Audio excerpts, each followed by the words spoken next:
like to call to order the regular city council meeting of Monday, June 28th with a roll call, please. Mayor Martini. Here. City Clerk Patterson here. Council members Ratty. Here. Salerno. Here. Smith. Here. Kerrigan absent. Schmidt. Here. City Manager Carey. Here. City Attorney Adams. Here. We have a quorum. Okay, Mr. Kerrigan will not be here, so I won't have to announce that again. Invocation speaker, Pastor Barb West. Is Pastor West here? I didn't see her either, so. If you'd all stand for the Pledge of Allegiance, please. Mr. Schmidt, would you lead us? Please join me. I pledge allegiance to the flag of the United States of America and to the republic for which it stands, one nation, under God, indivisible, with liberty and justice for all.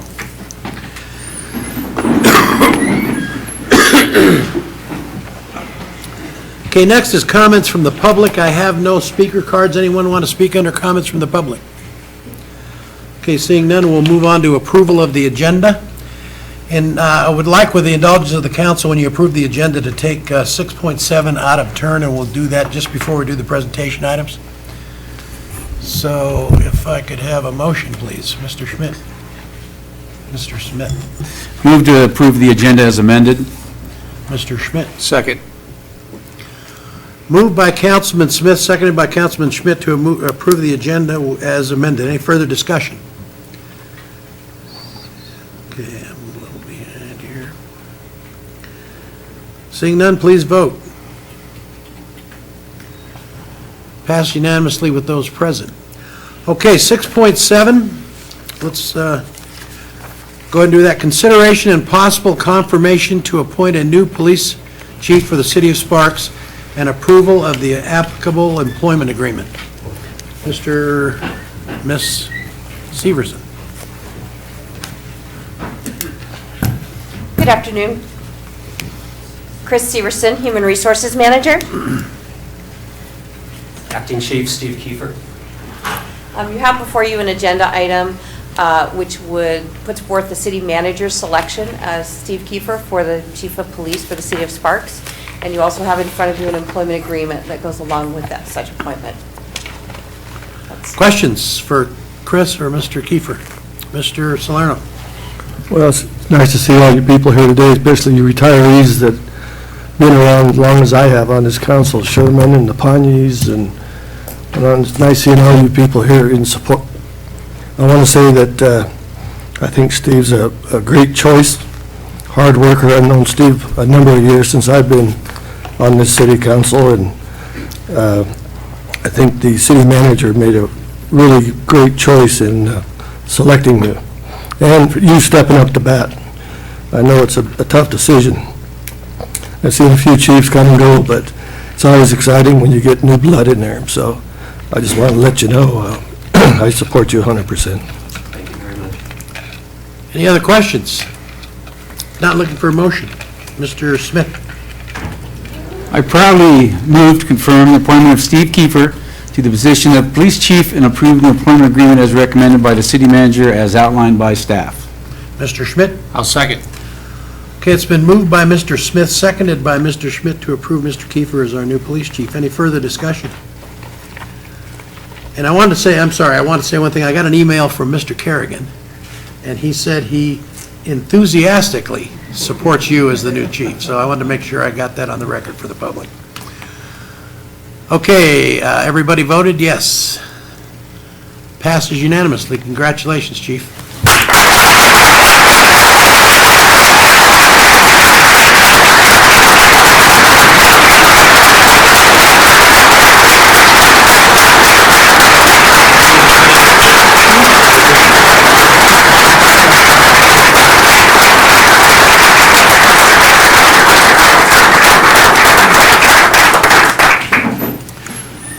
Okay, is Mr. Spoo here? I wanted to say one other thing before you do this, Judge Spoo. Steve, congratulations from me and the council, and you know, this is what I like about Sparks. We promote from within.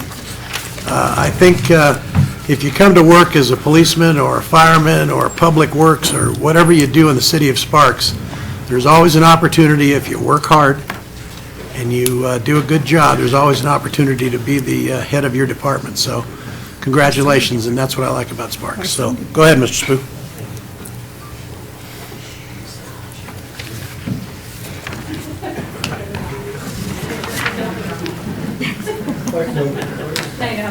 Deputy Chief, Acting Chief Kiefer, are you ready to take the oath of office?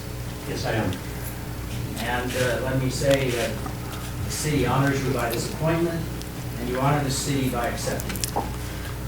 And I should say further, did you bring the 30-minute speech at the mayor and council request? Please raise your right hand.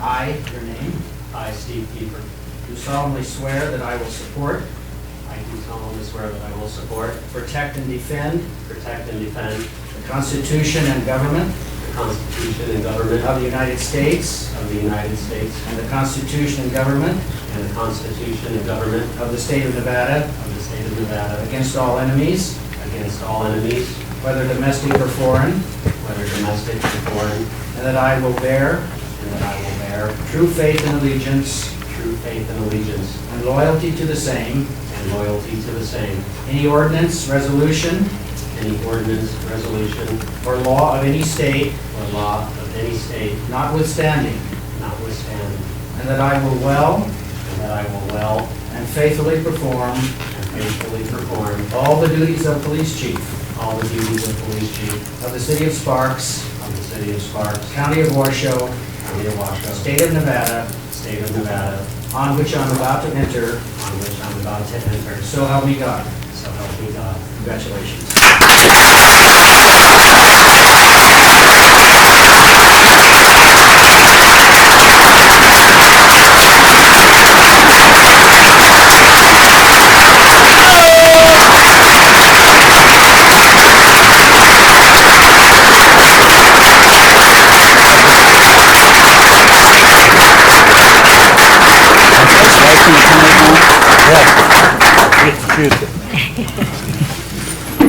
Okay, Chief, you want to say a couple words, and then we have whoever you want to pin these on you. I don't know who that might be, but if you want to introduce who your guests are and everything, go right ahead. Absolutely. I have a lot here. I want to say thank you so much for my family, my friends, my coworkers, for coming here today and the presence and supporting me.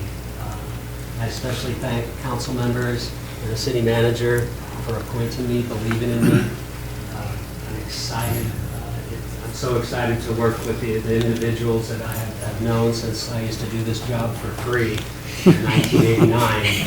And to come through the ranks, and just to work with such a talented group of individuals that are so dedicated, it makes my job easy. The last 10 months have been some tough times, and I wouldn't want it to happen with any other people than the group that represents such a great department as the Sparks Police Department. And on that, I'll introduce my family, my wife Kathy, my son Adam, my daughter Amanda, my other daughter lives in San Francisco, she couldn't be here.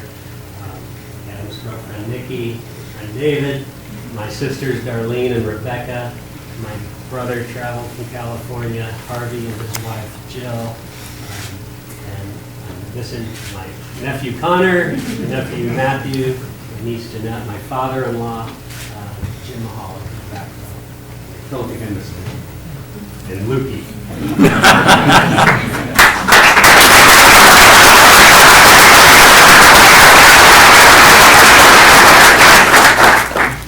Come on down.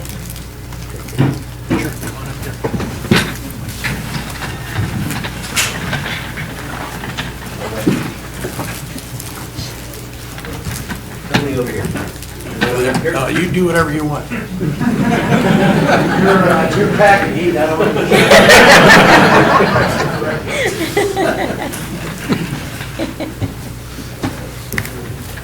I hold on to those. Throw it on the ground.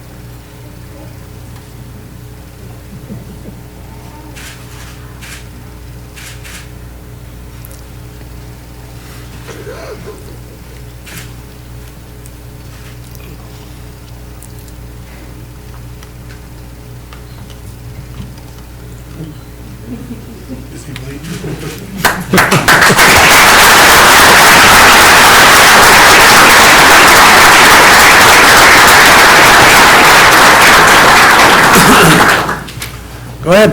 Got anything else to say? No, I said it all. I'm excited to work with everybody. We have a great department, and it's such an honor and very humble to serve at this level. And I'm sure that we can provide service to the community.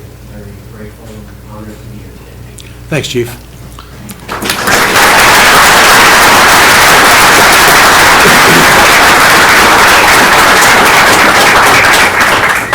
Chief, I'm assuming your relatives are going to stick around for the rest of the meeting, right?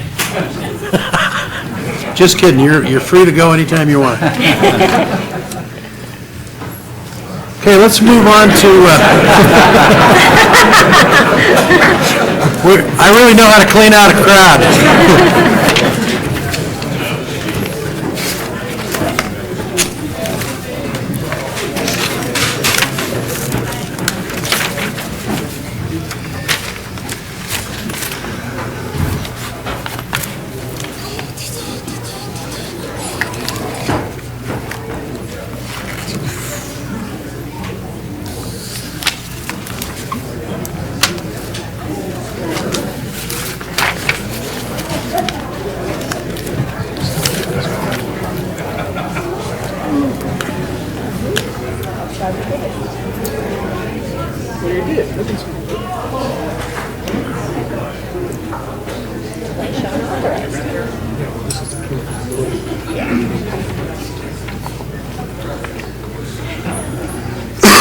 Okay, I think it's quiet enough now. We can move on. Let's move on to presentation items. Presentation on Big Brothers Big Sisters programs. Pat Fling. Welcome, Pat. Thank you. Good afternoon, Mr. Chairman, Mr. Mayor, City Commissioners, City Manager. I'm Pat Fling from Big... Is this working? Is the button pushed? Good afternoon. I'm Pat Fling, CEO of Big Brothers Big Sisters. I come here today to share a report on our community's children, and I have good news and bad news to share with you. The prospects for vulnerable children in our community are grim. Lots of competition. It'll be done in a second. Rightfully so. As reported by the Washoe County School District, just 52% of our children are currently graduating from high school. What chance for a future in a global economy exists for a child from Nevada without even a high school diploma? Without a high school diploma, these youth find themselves chasing jobs rather than holding them. Especially in the current uncertain economic times, a high school dropout can find him or herself unemployed and face the problem and pain of poverty. The real problem here is not their lack of funds, since many college students and new graduates also face living on the cheap while they get established in their new positions. The real issue is that a high school dropout quite possibly is looking at a lifetime of poverty. On average, a high school dropout earns about 1/3 less than a high school graduate. We know that Nevada has the highest rate of incarceration in the western part of the U.S. What kind of future is that for our children? The teen pregnancy rate in Nevada is the second highest in the nation. What kind of future is available to teen parents? We know that teen mothers have a greater reliance on social assistance and welfare, lower graduation rates, less stable employment, higher poverty rates, more marital instability. So what can break these cycles of poverty, high school dropout, and teen pregnancy? It's the caring support of a big brother or big sister mentor in a child's life. In 2009, I'm proud to report that we provided a big brother or big sister mentor to 934 children. We found that in 2009, the children matched with a big brother or big sister locally showed these improvements. 92% showed improvements in their self-confidence.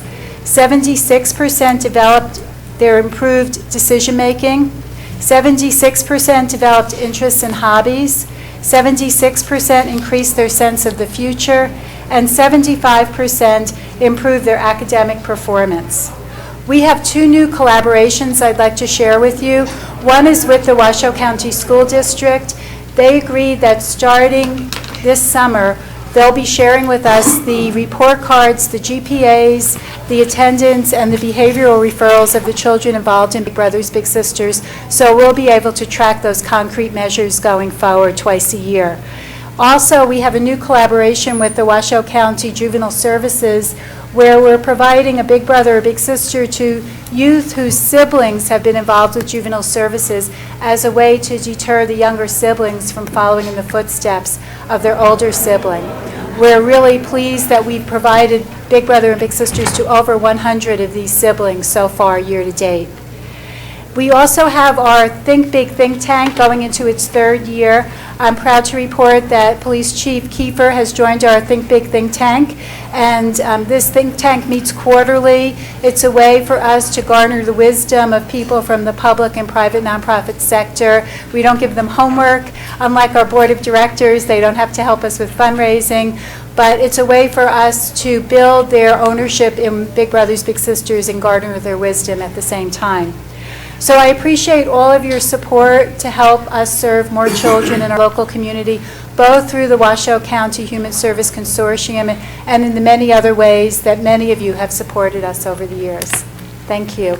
You should all have our annual report that was submitted to you ahead of time. Any questions? Pat, thank you. Questions for Pat? Ms. Ratty? Not so much a question, just a comment. I've worked for youth services agencies for most of my career prior to starting my own business, and many of those agencies attempted to put together mentoring programs. And there was great research about the value of mentoring, but the reality was to have the infrastructure to put together a good, solid mentoring match is both art and science, and it takes professionals who are focused on that endeavor and know what they're doing. When Big Brothers Big Sisters came to town, they changed that dynamic in this community in such a positive way and really centralized some of these disparate efforts into a program that I can't believe you're serving 900 and, did you say 984? 34.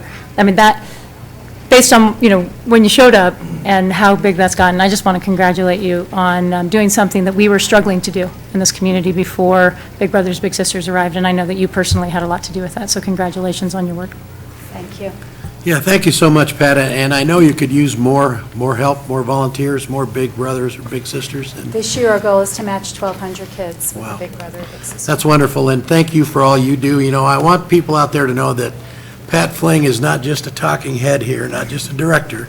She is a mentor to many children, many kids, too, and there he is I right brought there. my little brother Brought his Josh little with me brother. today. So congratulations, and thank you for a great program. Thank you. Pat. Thank you. bet.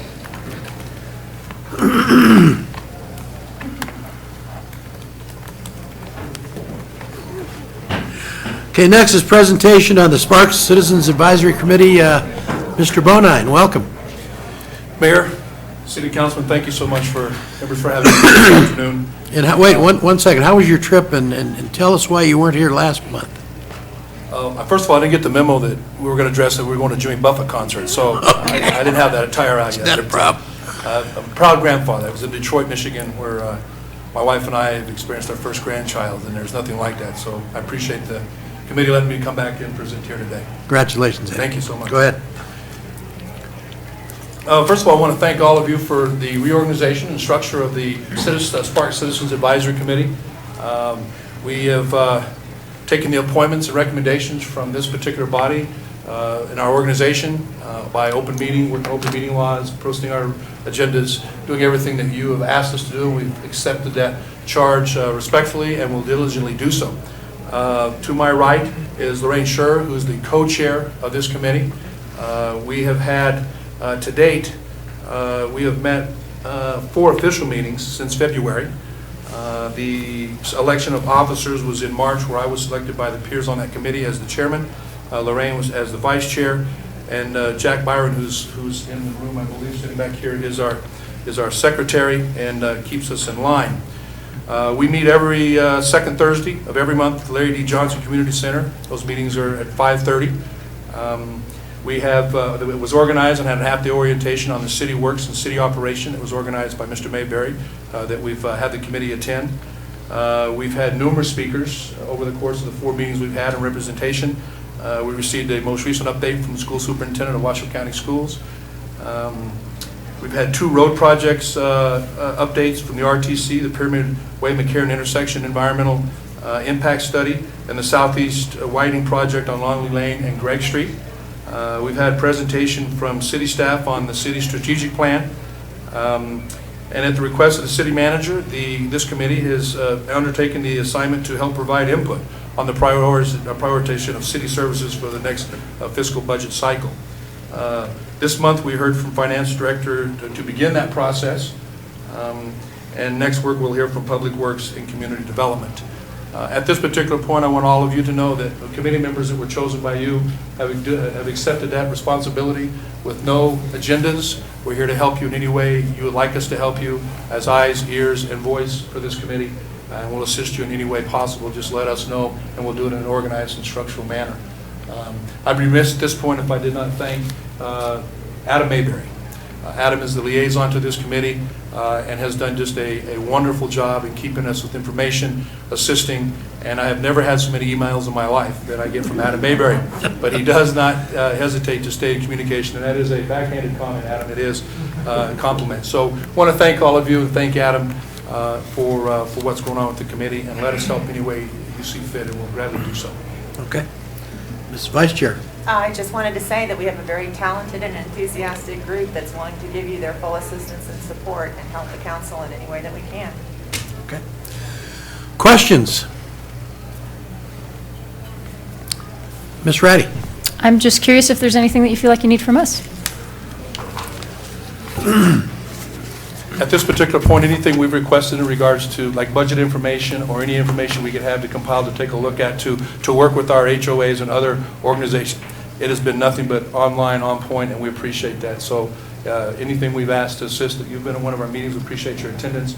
Just let us know. Mr. Schmidt has been there as well.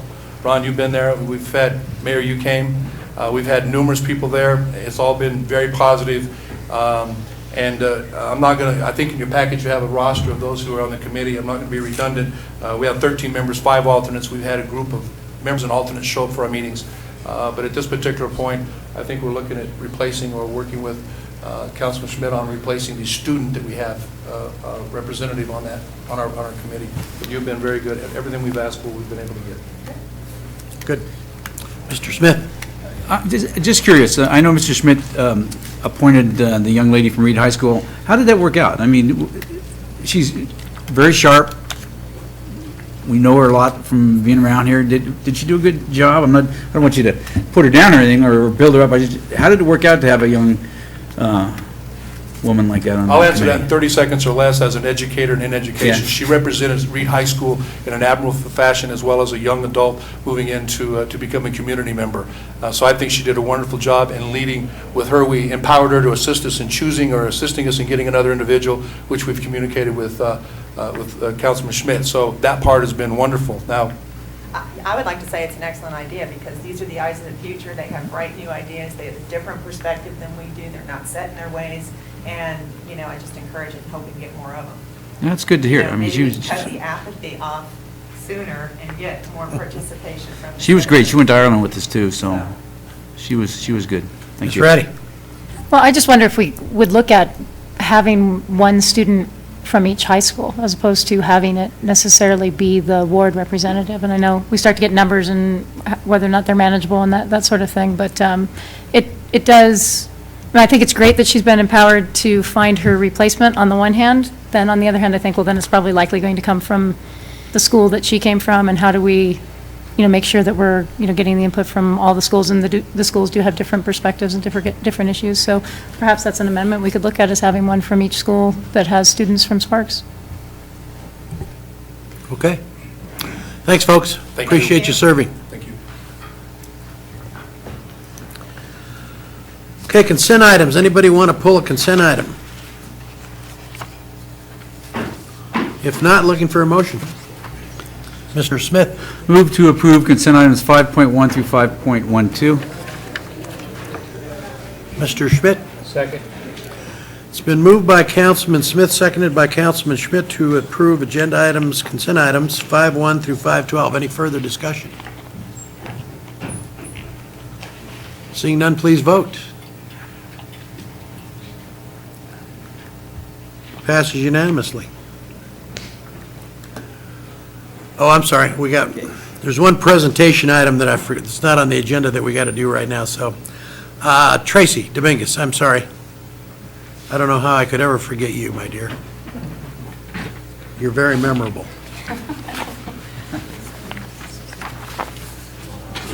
Thank you, Mayor Martini and council members. My name is Tracy Dominguez, Recreation Superintendent, and although it wasn't agendized, I was here to present the bus wrap, which was the first bus, which is half city and half Legends. I regret to inform you, it's not ready. They had every intention of having it ready by 3 o'clock. I found out at 2:20 they were still installing the last couple of panels, and if they had driven it over here, not fully applied, and dust got in onto the vinyl, then they'd have a mess, and it wasn't going to work out. So I said, let's do it right. And we will have both buses completely wrapped and finished for you 2 weeks from today at your meeting. Hopefully sooner, but for show and tell, we will have them ready for the next council, both of them. So I'm sorry, I do have a conceptual if you want to see it. It's not exactly as it's going to be, but if you want to see it, I can show that. Pardon? We'll wait for the Yeah, it'll look better. But I'm sorry, they really tried hard. Forrest tried really hard. Okay. So it will be done today, but it wasn't going to be here for the meeting. Okay, questions for Tracy? Okay, we look forward to using that, and I want to thank Mr. Smith for hooking us up with RTC and getting the buses donated, I believe. Mm-hmm. Yes, so. Yeah, and I have to say, too, we spoke last week, and Forrest was unable to get a garage, but we got the city coordinated their efforts, and he's been doing it at the city garage. Oh, so good. many thanks to Ron Corman for making that happen for us to get it inside, because a garage, I guess, was not available at Yeah. RTC. They are going to be using those buses for the 4th of July. Yes. Yes. Our goal is still both wrapped by the 4th. Okay. I just don't, I have to get him to finish this bus and then work on the conceptual. Even though it's been pre-approved, he still needs some photos from me for the back of the bus. Well, it'll be the first time that the citizens actually see or probably even know of the buses, so we might get some good feedback Yeah. on them, so. Today's bus will be running Thursday night at Farmers Market. Right, right. They've been running, but it'll be the first wrapped bus. Right. Yeah, so I'm excited. Yeah, it It's should be coming good. together. It's just been a few errors going on. Okay. Thanks, Tracy. Appreciate it. Okay, 6.1, consideration and possible approval of appointments, reappointments to Civil Service Commission, Regional Planning Commission, Parks and Recreation Commission, and Sparks Advisory Committee for the Disabled. Mr. Carey. Thank you, Mr. Mayor. The City of Sparks has completed our process of soliciting applications for these 4 appointments, and at this time, the mayor has placed before the City Council for your approval Morris Kanowitz to the Civil Service Commission, Tom Lean to the Regional Planning Commission, Jack Byram and Dory Guy to the Parks and Recreation Commission, and Corey Faith, Ray Faith, Jackie Steinhardt, Mary Ann Whitbecker to serve on our Sparks Advisory Committee to the Disabled. At this time, this item is ready for your motion and consideration. Questions, Mr. Schmidt? Thank you, Mr. Mayor. I'm trying to find our rules on these appointments. Are they in the council rules, or are they a separate set of rules for appointments? Mr. Smith, I believe that's covered by a resolution of the City Council, and I'd be happy to provide that to the Mayor and Council following the meeting. Well, I believe in our resolution is that we're allowed to appoint for 2 terms. Is that correct? Yeah, I think that's correct. And my only question is, I just want to make sure that some of these are beyond 2 terms, and we had no other applications come in for any position that goes beyond the 2 terms. So I think the resolution states that we're allowed to reappoint somebody if we have no applications. So I just want to verify that we've had no other applications. There were no other applications. There were no other applications. So everybody that's here, we didn't have any other applications on out there. Okay, thank you. Mr. Smith?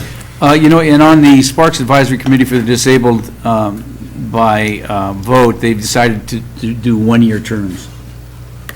So that's the only change, that would be a change. Yeah. Okay. Okay, any other questions? Okay, looking for a motion. Mr. Smith? I move to confirm the mayor's recommendation of appointment of Morris Kenowitz to the Civil Service Commission, Tom Lean to the Regional Planning Commission, Jack Byram and Dory Guy to the Park and Recreation Commission, and Carol Faith, Ray Faith, Jackie Steinhardt, and Mary Ann Whitbecker to the Sparks Advisory Committee for the Disabled. Do I have a second? Mr. Salerno? Second. It's been moved by Councilman Smith, seconded by Councilman Salerno to approve the appointments as recommended. Any further discussion? Seeing none, please vote. Whoop, I'm sorry. I guess for the discussion on that, because I'm just, I apologize, but there was a sentence in here that was going to bring it up, that we show on the Parks and Recs Committee that we have 7 applications on file. They were very old, Mr. Schmidt. Yeah, there's no new applications. We keep our applications for 2 years. 2 years. Did we interview those 7 applicants to see if they were still interested? I made contact with not all of them, but as many as I could make contact with. Because I think we either need to go back and revisit our rules and either not have applications on file for 2 years or honor our commitment that we, because if somebody sees the application and they submit now and they don't get selected, we keep the application on file for 2 years. If we don't call them back or they don't see the ad the next time that it's open, how do we, what's the procedure there with that? So I think it's a conflict. If we have applications on file, they're either apply for the job or not apply for the job. So I'll be abstaining because I think there's a problem with the application process. Mr. Smith? Is there a term limit? Are there any of these termed? I think we agreed to 2 terms per appointment unless we had no new applications. And then So- we appointed somebody that could serve as 3rd term or 4th term. So let's, on the Parks and Rec, are these folks serve their Your term? guy's brand new. Okay, and how about, Byram, how many terms have you, this will be your 3rd? Yes. Okay. and you're only allowed 2? Yes.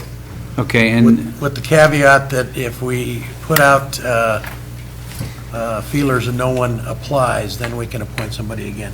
okay, and, okay, and then, just to address Mr. Schmidt, were there other applications? There were, and I contacted as many as I could.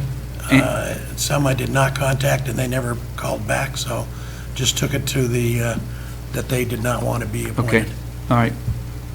Ms. Ratty? And I just wanted to clarify that. You called them all, or you attempted to make contact with Attempted to them make all. contact, yes. But they didn't necessarily get back to you. So the ones that did get back to you said that they were no longer interested. Right. Okay, so I think that, we can't control if other folks are going to No. going to return the call, but as long as we made the effort to reach out to those folks and ask them if they still wanted to be considered, then I'm comfortable with this process. Okay. Any other discussion? Okay, there is a motion on the floor, so please vote. Passes 3-0 with 1 abstention. Okay. Let's move on to 6.2, presentation, discussion, and possible direction or approval of federal, state, Nevada League of Cities, and local legislative affairs issues. Mr. Driscoll. Thank you, Mr. Mayor, members of the council. Steve Driscoll, Assistant City Manager for the record. I did have quite a few things going on in the staff report as I did, so I'm just going to try and highlight a couple of things that are fairly important to the legislative process as it's going to begin the statewide process anyways, getting started and working itself into the 2011 session.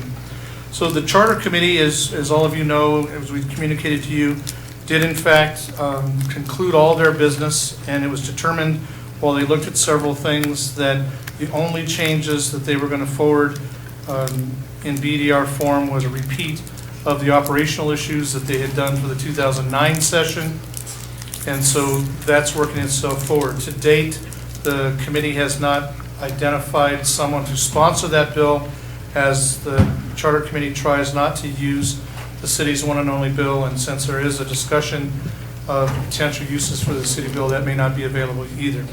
So that one, we'll just continue working with it from that standpoint. And as we get closer to the session, and we certainly will be able to find sponsors from that standpoint. The 2009-2010 Legislative Interim Committee schedule is winding down. Most of those interim committees, we're having work sessions during the month of June so that they could be in the process of doing BDRs in the month of July, which would meet their deadlines from the standpoint. The two that were most important, not necessarily most important, but were very important, and we had lots of participation, were on the Senate Bill 264, and there were actually two committees. One was the Advisory Committee on Intergovernmental Relations, or the ACIR. That met several times. We had member participation, and we also had staff do presentations to this group. And two BDRs came out of this as approved by the overall committee. One that was kind of important from the overall discussion was making this committee ongoing long-term and utilizing it by the two chairs of the government affairs committees during the interim to work on special assignments or to gather data on behalf of the two chairs, and so that one will be going forward. The second was support for home rule, and I'll go into that in a little more detail because the actual committee, the main committee itself for SB 264 decided they had one kind of administrative piece of business that they did, but the main piece that they were working on was that they are going to forward in BDR form a functional home rule bill draft request to the legislative session for 2011 to be supported and authored by the two chairs, Ms. Kirkpatrick from the Assembly and Mr. Lee from the Senate. And so now the lobbying process begins on that. It was very clear that this will not be fiscal, so fees, taxes will not be issues that will be given to the local entity, but organizational and operational components under functional rule would be. So the idea of how the government's structured, how they vote on wards, or who votes as part of what committees are out there, how we operate ourselves, how we do our complement, those kinds of things would be under this bill as it was discussed last Wednesday. We already have the personnel portion of home rule in that the Civil Service Commission is in our charter, and therefore it's under the control of the Charter Committee and thus under your ultimate control as the final approving authority for anything that does there. So when it comes down to the four home rule components, this bill will end up allowing us, if passed, we'll have 3 of the 4. Clearly the fiscal is the big one, but we're working on that as far as some of the individual components. So that should be in bill draft form and to the Legislative Council Bureau during July, 1st of August. It meets all the deadlines that they'll have. The ACIR committee will be meeting again in the end of July. They were asked to look at a couple of things by the main committee, plus there were some committee action that they had not completed that looking forward would be the appropriate time because they were not BDR activities that they were going to be involved in. So that one will continue. Moving on to Assembly Bill 494, which is a legislative report from your body to the Legislative Council Bureau, which is due by no later than September 1st. I am working with the department heads, and we are finalizing that. We believe we have all the pertinent detail and the research done for that. We've also gone into our archives and found all the studies, not all, but as many studies as we could over the last decade or two on the different studies that we've done for both parks, public works, law enforcement, and fire. And we've answered those questions as to what it means, what did it say, where are we going, what do we think now. So really the last 2 items are doing some fiscal analysis, and your staff has worked on the police and fire components, and kind of looking at the cherry picking rule and where are we now today, what would going underneath what we would assume would be the Reno contract Obviously, in fire, that's the only other contract that would be, and in the law enforcement side, it is considered to be the one that has more benefits, but we are looking at all the benefits of the other two agencies. In both cases, our study shows significant dollars, as in millions per year, to take on the obligations of that contract versus the contracts that we have in place now, both for salary and benefit levels as well as staffing levels. So we'll be finishing that up. My goal with the city manager's approval will be to have that on your July 12th agenda in a kind of final draft form for your discussion and for any questions and answers that you would have of your staff at that point.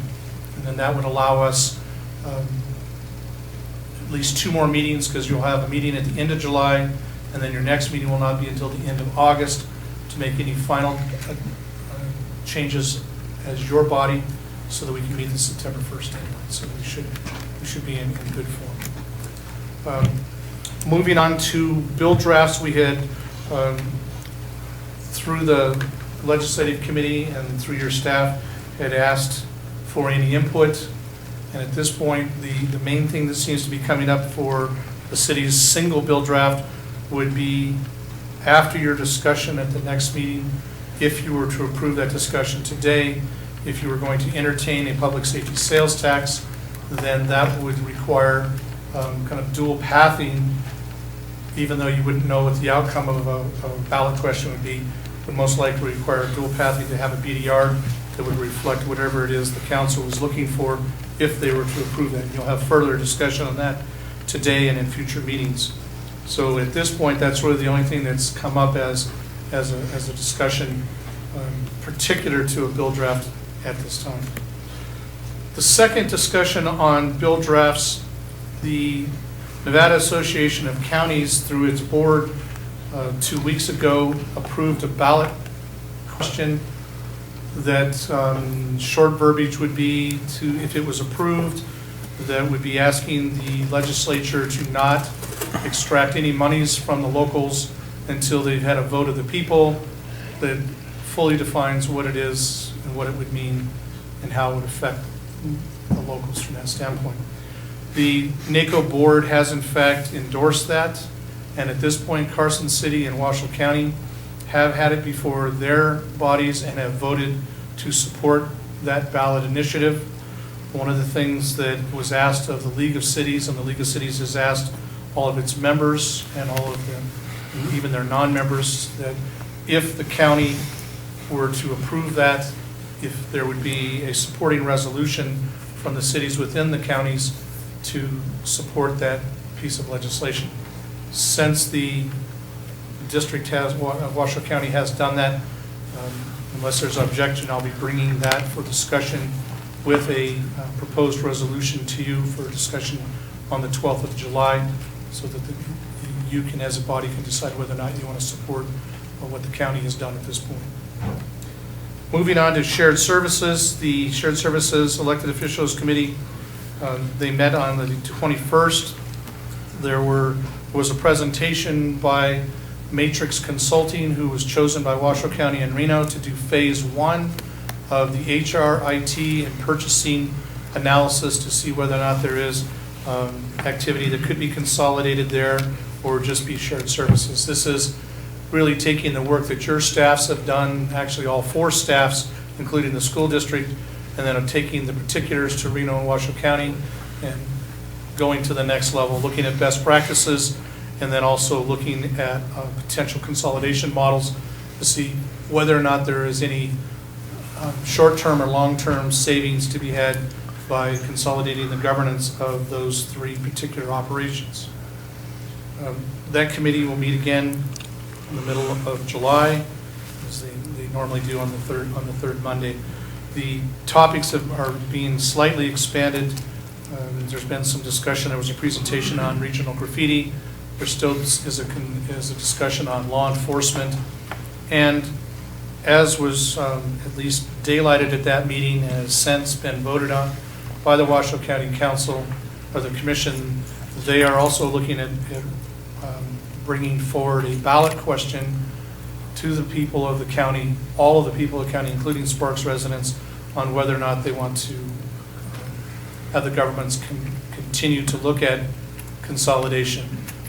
I believe the question is probably suspect, and so it's going to have some discussion, and I think that would probably be something that I'll bring part of the 12th meeting as well, is bring that question forward for your open discussion as to the language itself and the process, to see whether or not it's something you want to participate in, or if it's not something you want to participate in, exactly what your thoughts would be if you're not participating. But the language does not include, it's the asking the consolidation of Reno and Washoe County, not No, the Sparks. language is saying Washoe County and Reno, would you be, it's a question that says, would you be in favor of consolidation of Reno and Washoe County governments if it saves money and/or improves efficiency? The reason that Sparks is slightly involved in this is that apparently there was a member, a Sparks resident in the audience at the time of the discussion at the Washoe County meeting, stated that that particular individual, we do not know who that was, that if you're going to do the vote, why not do it there? Let Sparks say what they want to say.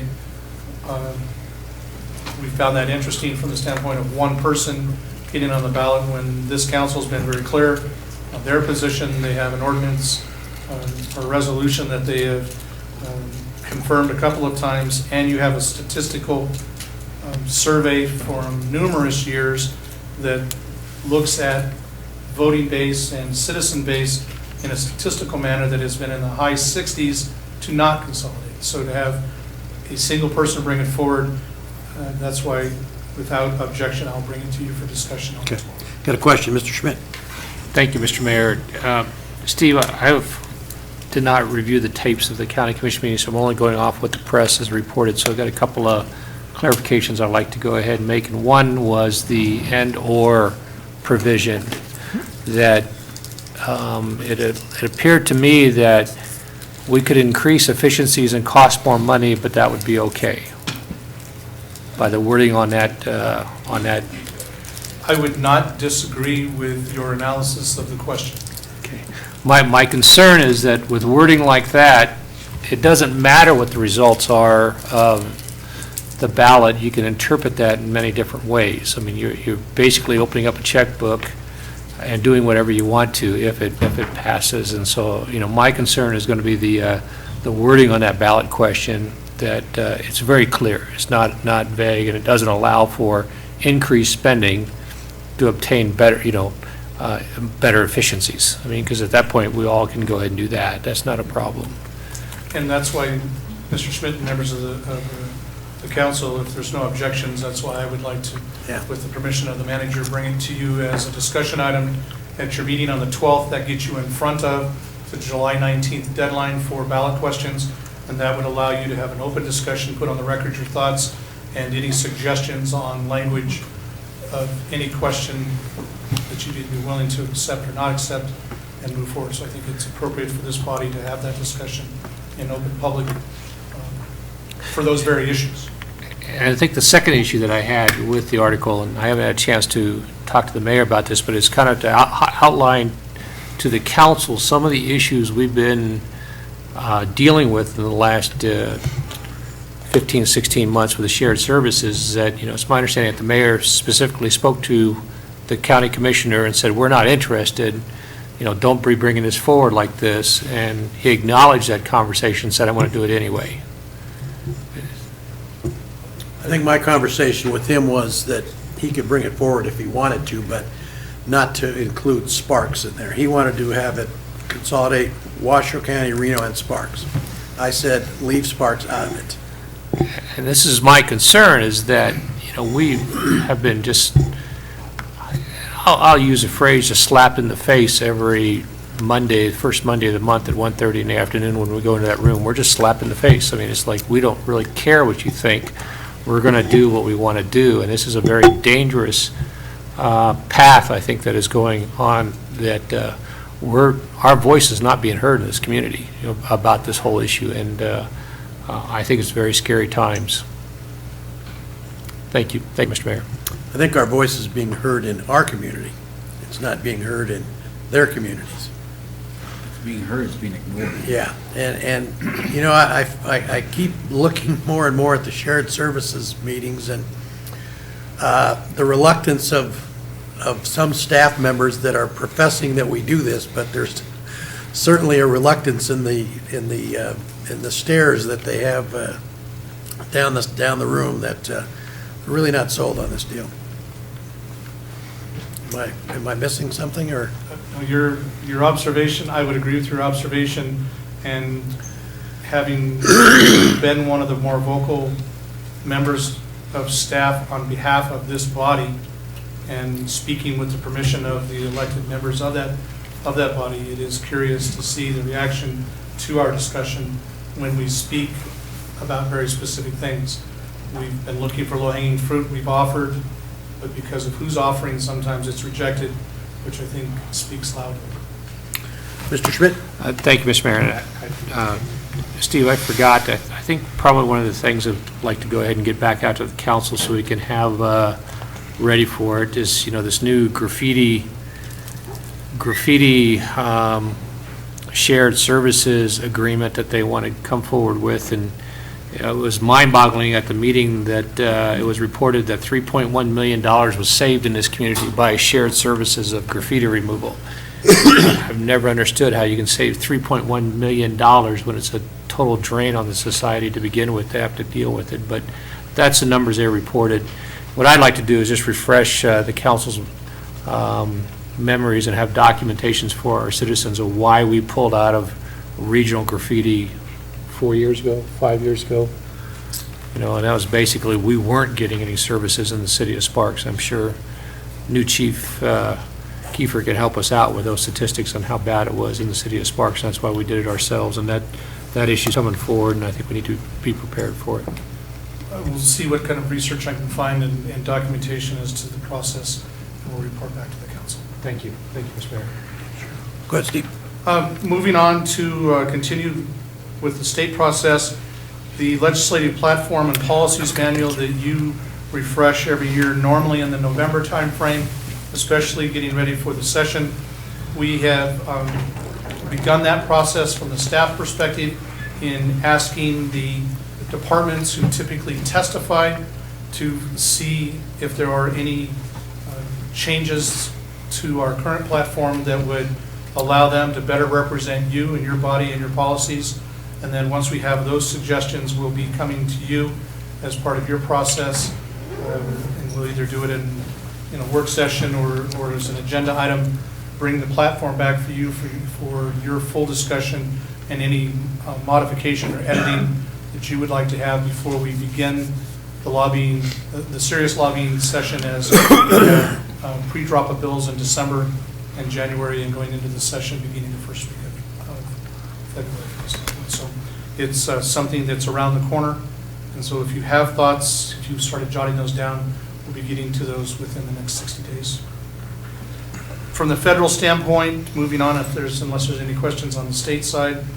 On the federal side, you know, again, you receive frequent updates from Anya Graves, who is your federal lobbyist back in Washington, D.C., who continues to work with not only the elected staff members and elected representatives themselves, but because of the budget process, now with earmarks, you know, theoretically going away and things needing to be in the budgets of the various departments, Ms. Graves spends a lot of time working with primary departments such as HUD, Transportation, and others, and having some of our appropriation requests working their way through the normal budget process. So she updates you on that from time to time. We're continuing to work on the FEMA flood problem. Congressman Heller has been asked to help assist. As you know, there was some flood updates. They were determined not to be correct, but the maps have not been refreshed, and we're working to get that done. We also still have the Nugget Western parking lot entrance issue that we continue to work on. That's not been resolved with the Highway Commission. However, we have petitioned, and I believe that we've received approval for utilizing that entrance during 3 special events during the summer. So I'm not sure if we've got actual approval at this point, but I know that we did request that. So that's one that continues, and we're working on that as we can. Go ahead, John. Just to correct that, during the course of last week, the city did learn that our application to temporarily open that particular access was not approved ultimately by the Department of Transportation based upon input from the FHWA. I don't feel that it is a significant impact to our special event season, as you'll have full access to the parking lot by continuing down the existing ramp to 14th Street. That brings us to kind of the second to last issue from this report. We did determine that back when we were looking at the Science Center and the old maintenance building at the railroad yard, that we had received some money from HUD to do some study on that, and it had not been utilized at the time. Once we determined that there was significant retrofit money to do that brick building, all the plans were basically pulled. We were successful in working with our local staff to move that money from that original project over to Victorian Square with the railroad exhibit that we have. And so at this point, your engineering folks are working under the guidelines of the funding request to physically do some engineering work and some design work, and to apply. It's about $240,000 to $245,000 that we can go and help update that and help protect those assets from that standpoint. And then the last thing, I think everyone's aware that back on June 3rd, we did have a visit by Senator Ensign to the Larry Johnson Center. As I was not able to attend, but I understood it was well received and lots of discussion. So with that, I'm prepared to answer any other questions. Questions for Mr. Driscoll? Okay, good job. Thank you very much. Thank you, Steve. We'll have several things on the 12th. I look forward to it. Presentation and possible, 6.3, presentation and possible action from City Council on a report from the 2010 Public Safety Tax Initiative Political Action Committee. Who's doing this? Well, Mr. Smith? It was supposed to be Mr. Bowserman, but I don't see him here. Mr. Smith, if I believe Chief Dotson is present today. Adam, could you possibly come forward and assist on this matter?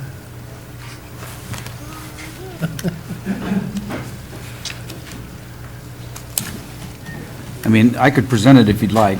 Sure. Okay, no problem. Go ahead, Steve. Well, several years ago,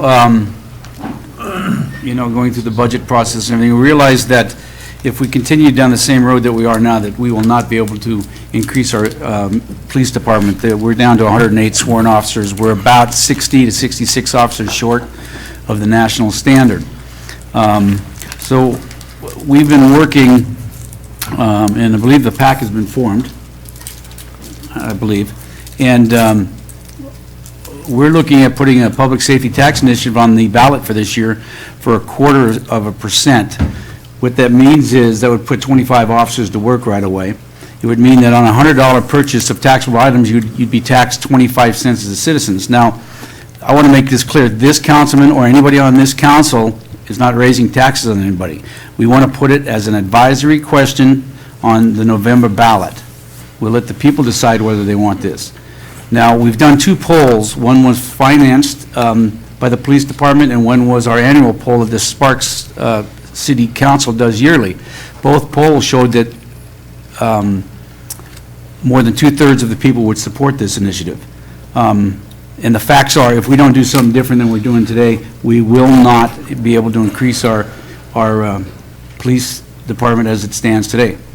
One of our charges is to protect our citizens and keep them safe, and I just don't feel like we can do that right now. That's the way we stand. So, with that said, the vote we take today is for one thing only.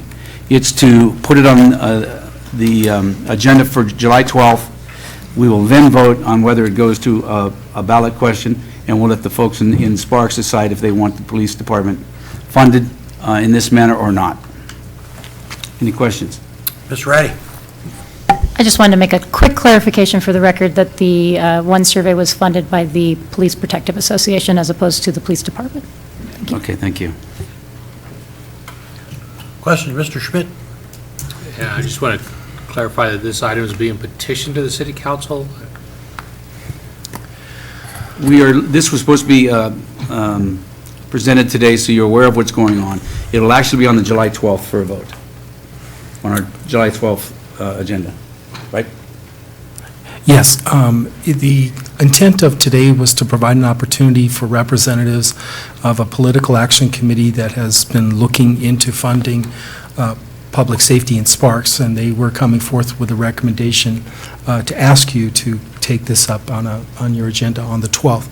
If you were going to proceed with a ballot measure, you would need to make that decision at your next council meeting, which would be the 12th, as that would be the end of the deadline. I apologize, it appears we did not properly get the representatives here today, but I would offer we could easily include the presentation at the meeting on the 12th and have the ability to draft up a question for your consideration if the council made a simple motion to combine the two items for the 12th. Okay. So we need to vote today to put this on the agenda for the 12th, or you just need direction?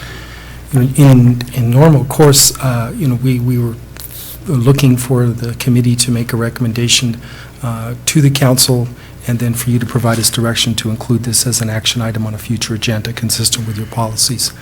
So I think you have a request, but because of the miscommunication, I think that request can be made with a motion today to include an action item at your next agenda. Okay. Further questions? No harm, no foul. Here, we can put it on the next agenda. I think I would support that. Yeah. Put it on the next agenda and discuss it. That way we'll have the total council here, hopefully. Mr. Salerno? Just to clarify, this is specific to the police department, right? Yes, police department only. Police department only. And this could be a good thing, and it would give us an opportunity to hire back some of these employees that got laid off recently. So I would encourage everybody to support this. This could be very good for the city of Sparks. Ms. Ratty? So if I understand correctly, I believe that, well, I'd like to make a motion to ask that the Political Action Committee be invited to our next meeting to make a presentation, as well that we agendize an opportunity for ourselves to vote on whether or not we want to move forward with a quarter-cent sales tax to support more police in the city of Sparks. Do you have a second? I think the motion has to say that we want them to prepare an agenda item resolution for that date. Is that specific? Is that what you did? I think we have your intent. Okay. Yeah, I am looking for an agenda, actually, I believe I'm looking for two agenda items. One would be the presentation, the second would be the opportunity to vote on a resolution. Okay, do we have a second? Mr. Smith, Salerno, I'm sorry. Second. Okay, it's been moved by Councilwoman Ratty, seconded by Councilman Salerno to agendize this for the July 12th meeting. Any further discussion? Wait a minute. I got to clear the last vote. God, challenged. Okay, seeing no further questions, please vote.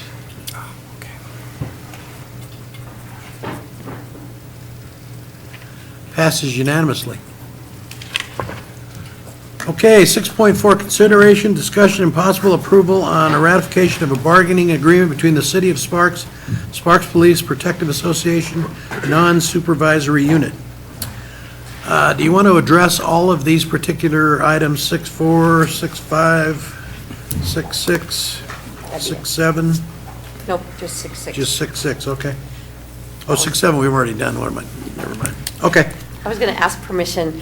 Chris Severson, Human Resources Manager, and Steve Driscoll, Assistant City Manager, for the record. my sidekick.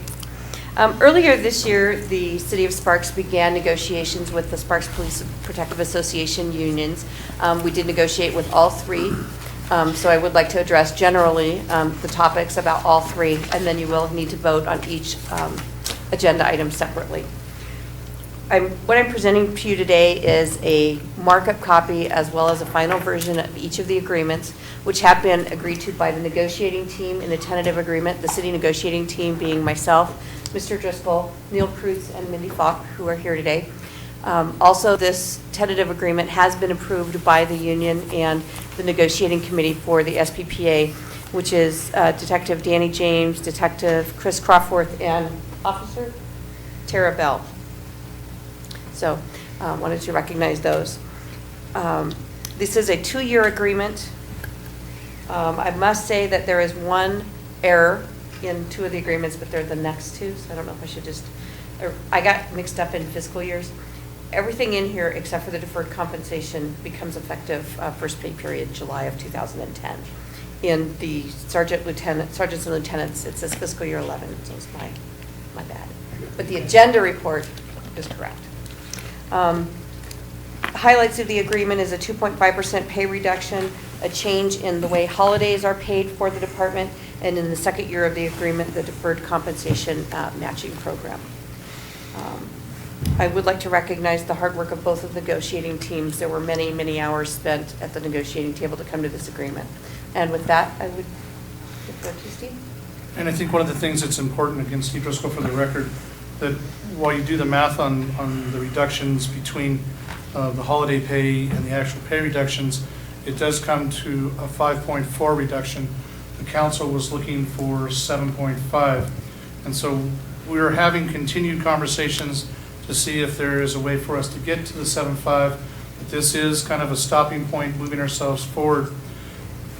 For budget purposes, it's recognized that if we're not able to find things to get us to 7.5, that either reductions in the workforce or reductions in the spending of the department will be reduced so that at the end of the fiscal year, the council and their budget will be realized with a 7.5 reduction. So this has been a great job by both sides to kind of come to the middle ground, and then if necessary, we will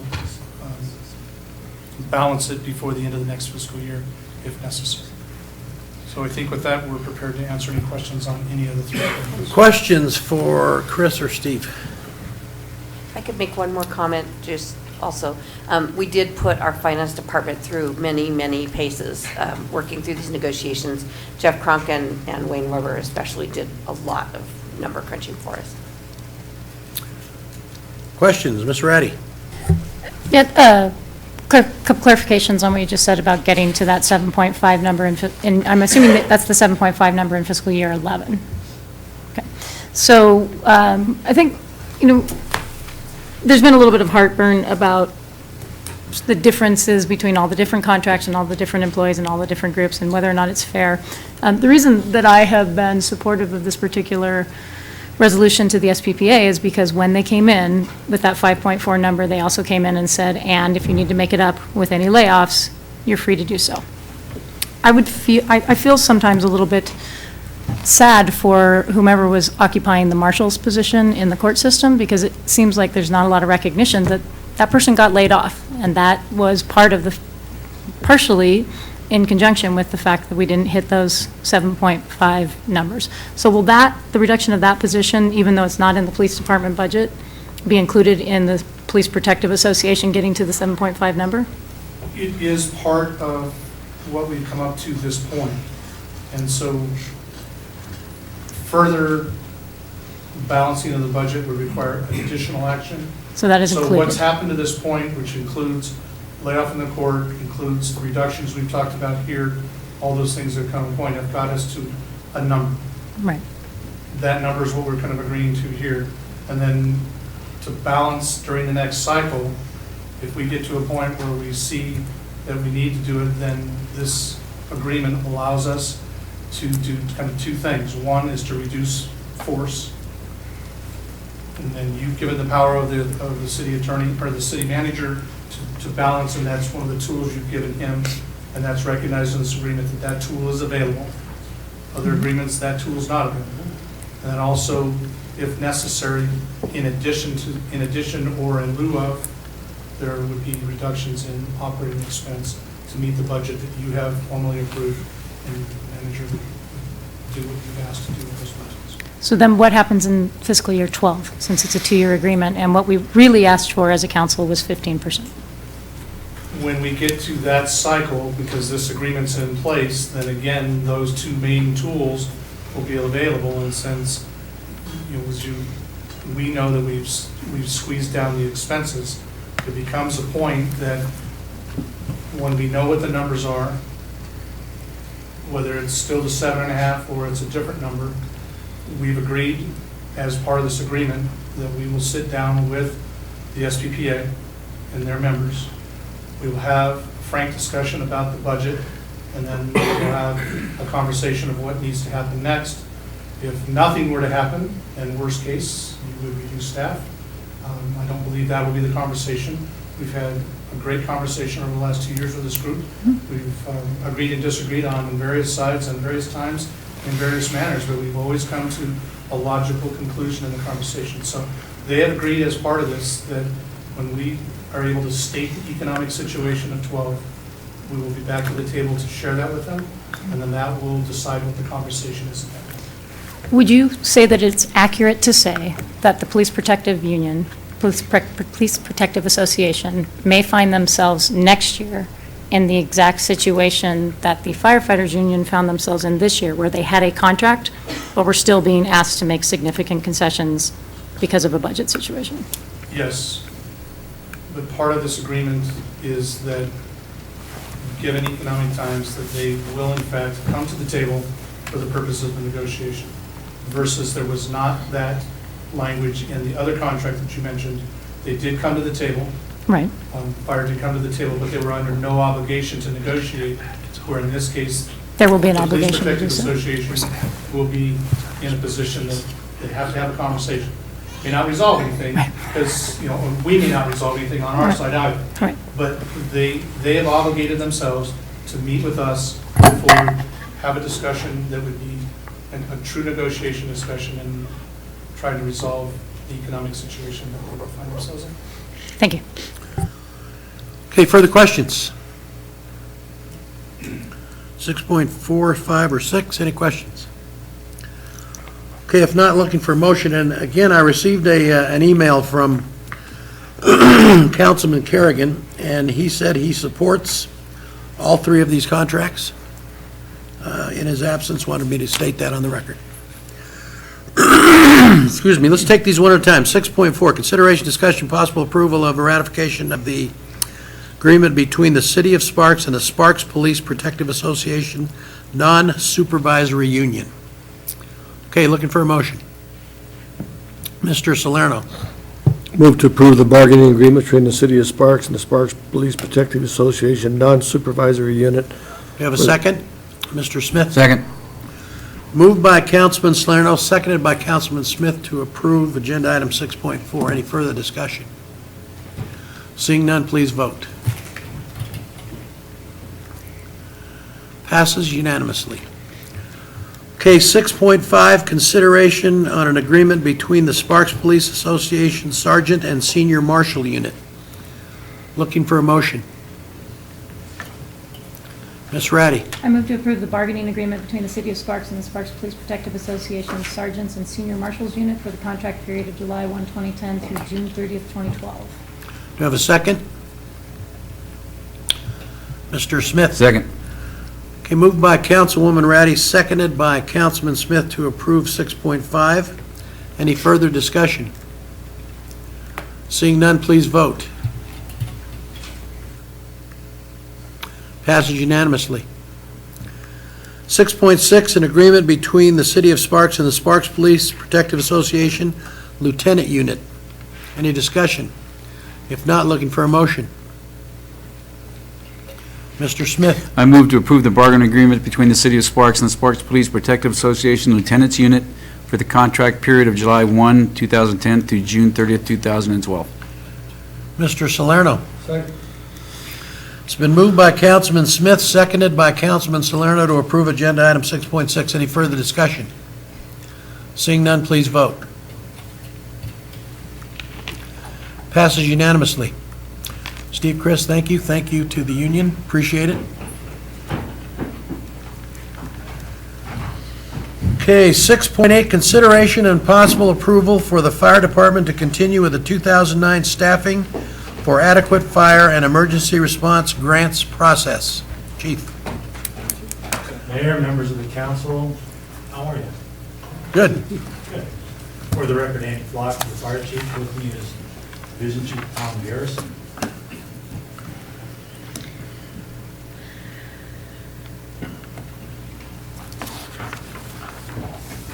I'm here today to present an opportunity to accept $2.3 million in a federal grant to the Department of Homeland Security and acquire 11 firefighters for a 2-year period. There's no matching obligation for that. The $2.3 million is for salaries and wages for a 2-year period. As you well know, we've lost 26 full-time equivalent firefighters over the last 2 years, the most recent one coming just a couple of weeks ago. Why do we want this grant? Well, I'm not going to read the staff report for you. You've got a lot of good information, and I don't see any reason to, sorry. Excuse me, I don't see any reason to repeat that. I do feel a couple of other items of note are important. Discussion on common values. Some of the things to consider, things that are worthwhile, traits or qualities that are considered worthwhile, representing your highest priorities and deeply held driving forces. The right to life. When a car lands on top of a young couple, college students, in the middle of the night, due to no fault of their own, there's an expectation that they're going to get help. They're going to get the right people in the right amount of time, with the right equipment, with the right training. Compassion, to have an empathetic fire department, one that shows empathy for those that we serve, as well as shows that care and compassion through volunteerism, through many charitable organizations on their days off. Service, a commitment to serve our citizens, a dependable, competent fire department, one who can rescue a man cowering behind flames for his life on one day, and the next day to save a man choking on a piece of meat. They don't expect us to show up late when there's a medical emergency. They don't expect us to wait outside when there's a fire in their residence.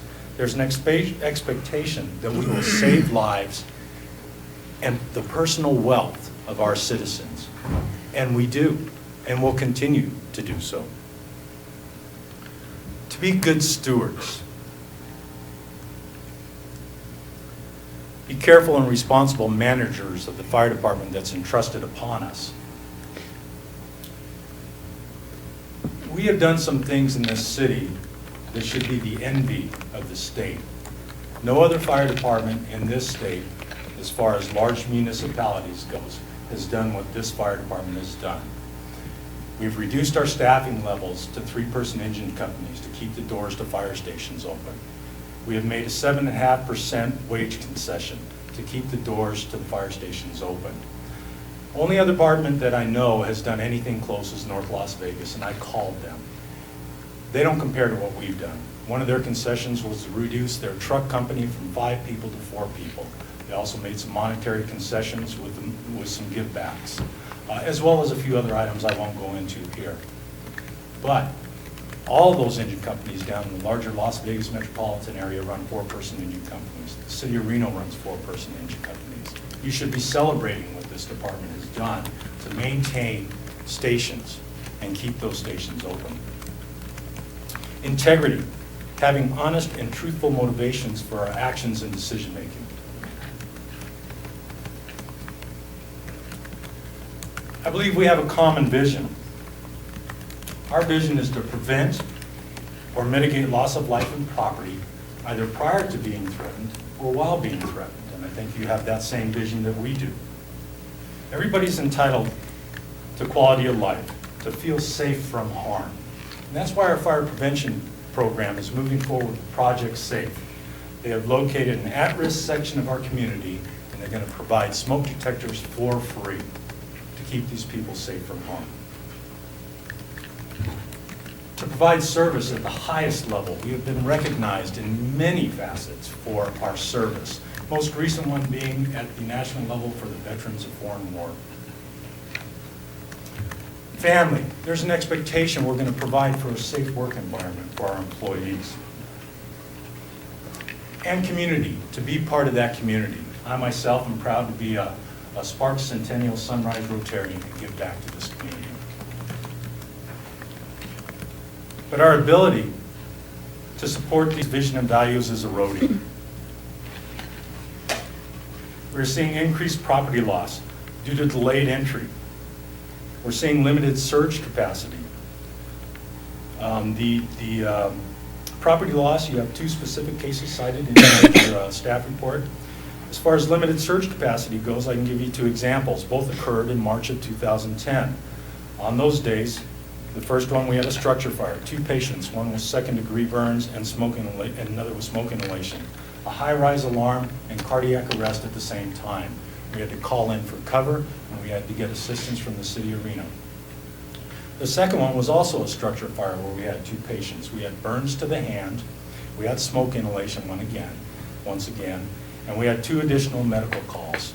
It took us a half hour to get cover for that, which is good, but in that half-hour period, we did not have any additional apparatus available. We did not either one of these 2 calls. And I could go on and give you some other citations of incidents that we've gone on where we've had no additional surge capacity. Every apparatus in this city and every person in this city was busy.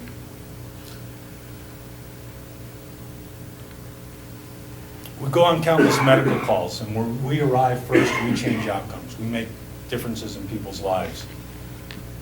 We're seeing a continued decline in staffing with no identified end. We have 3 slides here to show you. The first one looks at our firefighters per 1,000 population from 1988 to 1999. You can see the decline down to 0.84 firefighters per 1,000. When we looked at the most recent ICMA comparative performance measures for 2009, the Sparks Fire Department was 46 firefighters below the national average.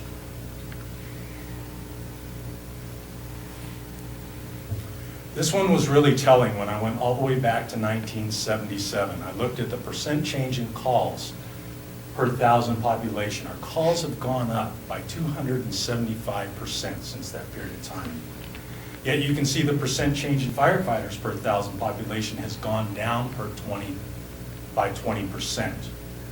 This is an increasing gap that we need to bring to your attention. This is significant here, and it's a very telling story. Our people are obviously doing more with less. And then we have this one here just since the year 2000. You can see how population's grown, calls for service has grown, square miles has grown, inspections have grown, but our minimum staffing levels has decreased by 4%.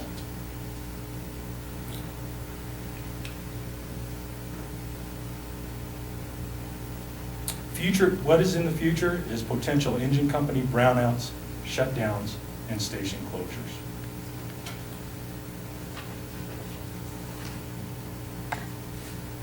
Our strategy is to provide stronger prevention measures like the Project SAFE program, where we'll find areas of risk and try to assist them through education, inspection, those measures.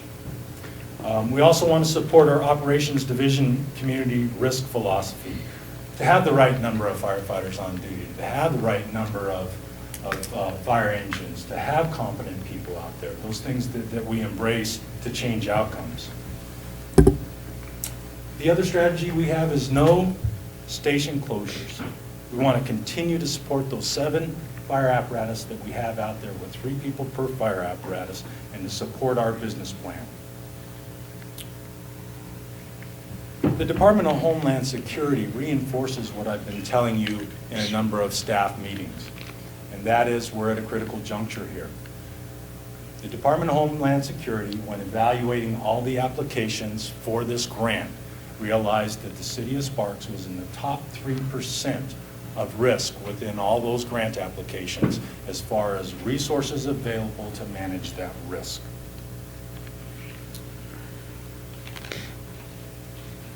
Another strategy we have is to continue to seek additional grant opportunities and revenue opportunities, such as this SAFER grant, such as the Project SAFE.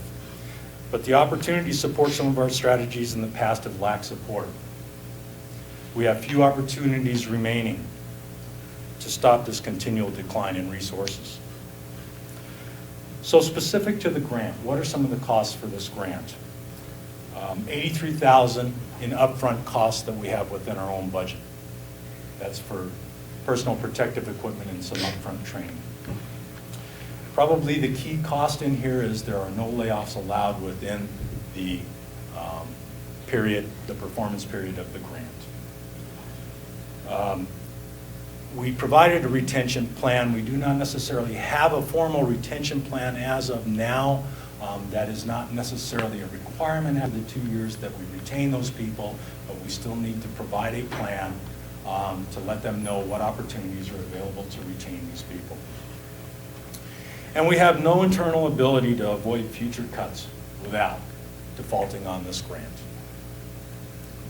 The benefits are increasing our outlying fire apparatus back to 4 personnel on most days, and being able to fight those fires from the interior upon arrival, reducing property loss and providing for a safer work environment for our personnel. We would also minimize the risk potential for the loss of life and property. We would maintain our insurance service organization rating, keeping our insurance rates low to our community. We would also increase our surge capacity, needing less fire apparatus on these incidents because we have more people on these apparatus, allowing us to not run into these situations I explained earlier where each one of our apparatus and all our resources are utilized and we have to depend on our neighboring jurisdictions for assistance or wait that period of time until we can get people from off duty to come in and respond. Stop the continuing decline of personnel. That's a big benefit for us. This particular program is either going to take us up or it's going to take us down. There's no middle ground here. To provide a safer work environment for our employees. And also, another benefit is there was a recent landmark study that was done by the Institute of Standards and Technology showing rescue and firefighting tasks, 22 different tasks, and comparing 2, 3, and 4-person engine companies.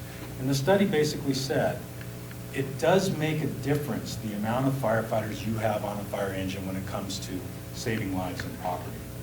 And from 3 people to 4 people, they realized in 22 different exercises that the 4-person engine companies were 25% faster at those operations than 3-person engine companies. And this has been probably the most recent study, or a study that we've seen in probably 10 to 15 years. It really is a landmark study. So what do? We change outcomes. We save lives. That's the whole reason we're in this business, is to save lives. We talk about the individual from Galt.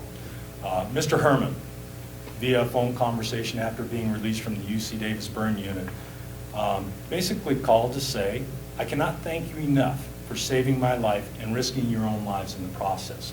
This is a positive outcome. We saved a life. Changing outcomes, saving lives. December of 2009, we had an ice rescue. We had the competent people there. We had the right response. We had the right training. Young man sledding went off into the ice. He was stuck there. If you look off to the right, or maybe it's your left, you'll see about 3 entries towards the shoreline of people that tried to go in and rescue this individual but could not because they were breaking through the ice as well. The key here was to get there quickly, and none of our stations were closed, and we got there with a rapid response time, with the right people, with the right equipment, with the right training. This is a rescue at the marina from our water entry team. This young man capsized his canoe. This was in April of 2010. He was about 150 yards from shore, tried to swim to shore, realized his clothing was dragging him down, made it about 20 yards. Unfortunately, there was a buoy there where he could grab onto. We responded. We were able to go out and rescue this young man. This man was suffering from hypothermia and had a core temperature of 92 degrees. A couple other recent incidents that we've had. May of 2010, the DeSoto Hotel. I was back at the National Fire Academy. I saw the page for a fire at the DeSoto, a mattress fire. What does that bring visions of? It brought visions of the Mizpah fire to me. Kudos to our Fire Prevention Bureau for going in there and inspecting those on a frequent basis, making sure the right fire safety features were in place, appropriate exit, fire extinguisher, and so on. A lot of kudos for the people that managed that DeSoto Hotel as well, for making sure all those safety features were in place. June 2010, Lincoln Arms, we had an apartment fire. That apartment fire was lapping up into another apartment from first floor to second floor. Multifamily residential structures are not single-family residential structure fires. They take more people to manage those. Fortunately for our fire suppression people, once again, we've got some great competent people that got there at the right time with the right equipment, and we had the right amount of people there to get that under control before that became a catastrophic event. And then we have the car crashing onto the couple sleeping in bed, October of 2009. Once again, same thing, right equipment, right people, right training. Made national news. This was from the Today Show. Simple math tells me we can't continue to do this with additional declines in personnel. This grant is an opportunity for us to increase our staffing levels to continue to change outcomes. Difficult times make for difficult decisions. I can't make this decision on my own. I do not have the money within my budget to make future budget reductions in fiscal year 2012 without defaulting on this grant. If I accept this grant, I will default in 2012 without policy direction. We have an opportunity to acquire a $2.3 million grant with no match requirement and a small investment and upfront costs, $83,000. Knowing that we currently have a budget shortfall in fiscal year 2011-12, the fire department is limited in its ability to make reductions without default of the grant. This can only be done if you give policy direction that the fire department will be allowed to acquire this grant free from default and budget reductions within fiscal year 2012. Like I said, there is no middle ground here. Either we move forward and we take this grant and we can increase our complement. The other part of that factor that we're facing is knowing that we're going to have budget cuts in fiscal year 2012, we will lose more employees and we will go the other route, which we're looking at, and I've presented to you on more than one occasion. We're looking at brownouts of engine companies company closures, and potential fire station closures. Thank you for your time. With that, any questions? Questions for Chief Flock or for Division Chief Garrison? Mr. Smith. Thank you, Chief. The grant, the SAFER grant, does that go to the city of Sparks for the fire department, or does it go right to the fire department? How does that work? I'm going to let Chief Garrison answer the specific questions. He wrote the grant, and he's our subject matter expert on that. Quarterly, there would be reimbursements from the government, the federal government, to the city of Sparks. Okay. And my reason for asking that is if the firefighters are successful in withdrawing from the city of Sparks, how does that affect that grant if they form their own fire district? That's a good question. I don't know the answer to that. We would have to ask that question. My understanding is that your policy is that we will be independent as a fire department. That was the policy or the council direction. I don't understand that. That we would not entertain consolidation. Fire district also takes your decision to become a fire district. That's nothing that we can do as a fire department. That's going to take direction from you and acceptance from Washoe County to create a fire district. But the fire union sat right here and said they know that what our policy was, but they were pursuing that. Kevin sat here and said that to us. They were pursuing it even though we asked them not to. What they were pursuing, to the best of my knowledge, was for you to look into additional opportunities that would keep the fire department in this current decrease in staffing levels, opportunities to provide more funding to the fire department. Oh, no. What they said they wanted to form their own fire district and withdraw from the city of Sparks. That was very clear at one of our meetings. And that may, but the city, the fire union does not have the right to create their own fire district. They don't own the fire department, you do. Or the citizens do. No, I realize that, but that won't stop them from trying to do that. And the question just basically, what happens if that happens and the grants go to the city? It's my understanding if they consolidated with other departments, the grant would, you wouldn't be at default. But since it's not tied to the city of Sparks budget any longer, then the grant would end at that point in time. Who would default on that? The city would? We'd have to pay it back? No, I said there would be no default if that happened. There would be no default. And I know we've contractually said that we would not lay off any firefighters through 2/10/11. That's correct. We'd have to extend this through 2/12. That's correct. Okay. Thank you. Mr. Adams? What happens if we default? If we default, we need to reimburse the federal government for all the grant funds taken up to that point. And when you say we, are you talking about the city of Sparks or the grantee, the Sparks Fire Department? One and the same. Thank you. Ms. Reddy? If somebody retires, or we lose firefighters for any other reason besides a layoff, what happens then? There is a waiver provision. The waiver provision is for vacancies due to retirement, voluntary or involuntary separation, or call to active duty. At that point in time, if you can prove an economic hardship, you would not have to refill those positions. You could apply for a waiver, and that would be granted by the SAFER grant. And do you know, this is pretty specific, but I've read that waiver, and it says that in order to qualify for this waiver, the economic hardship must affect the entire public safety sector in their jurisdiction, not merely the fire department.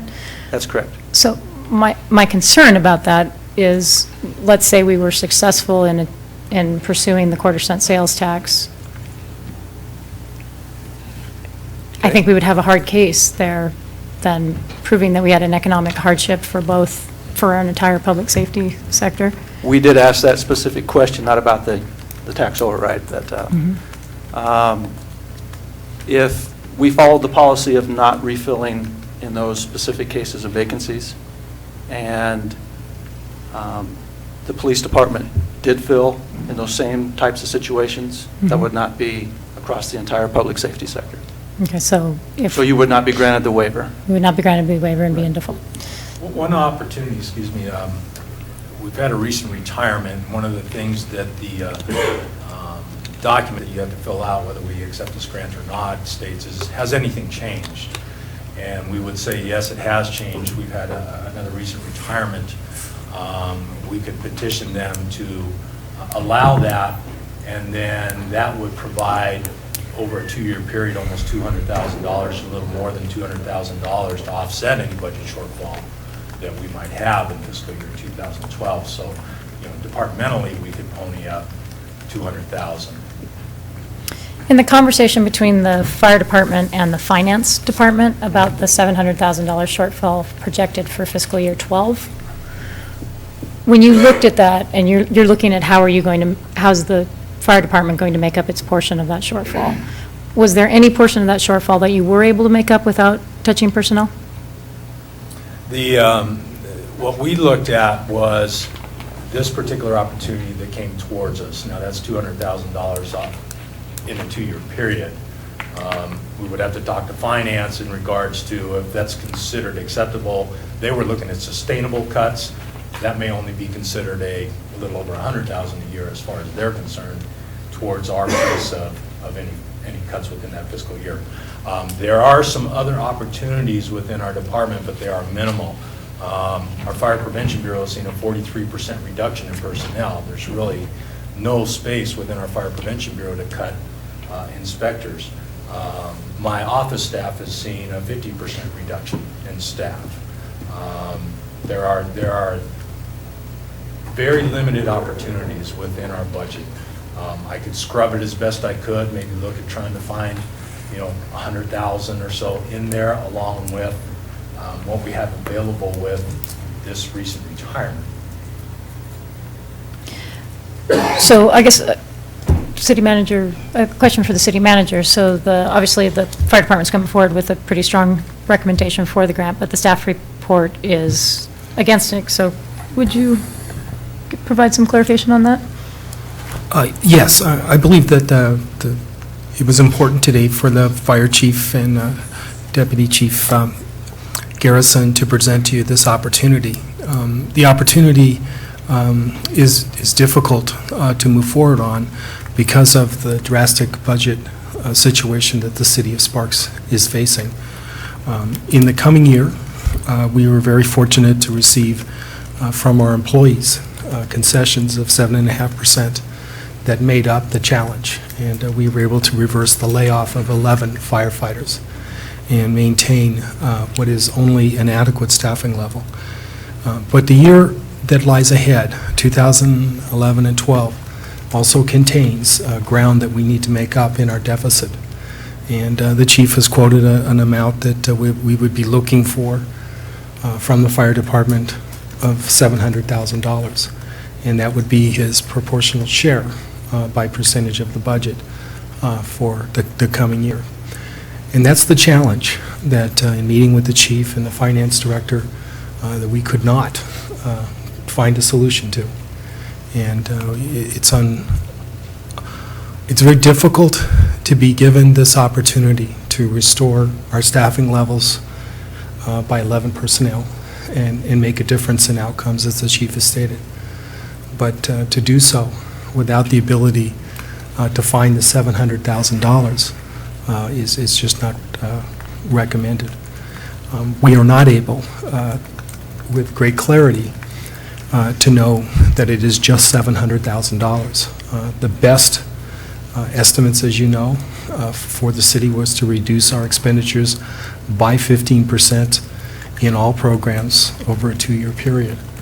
And that's assuming that our revenues remain flat, that they don't continue to decline over the year that we're just entering. And it's with those reservations that the staff and the city manager put forth to you that we would not recommend continuing down the path of this grant and accepting this federal money because we cannot see a way to cut the fire department by an additional $700,000, nor do I see the ability to cut the budget in other departments by an additional $700,000. And that's the difficult place that we find ourselves today. It's a little, it was written differently than your police grant, and I want to compliment Chief Garrison for his due diligence on this, getting to be recognized as one of the top 3% challenged departments in the country. Meant that you needed to consider this today. But I don't have the ability to say that moving forward in the face of $700,000 is a prudent measure.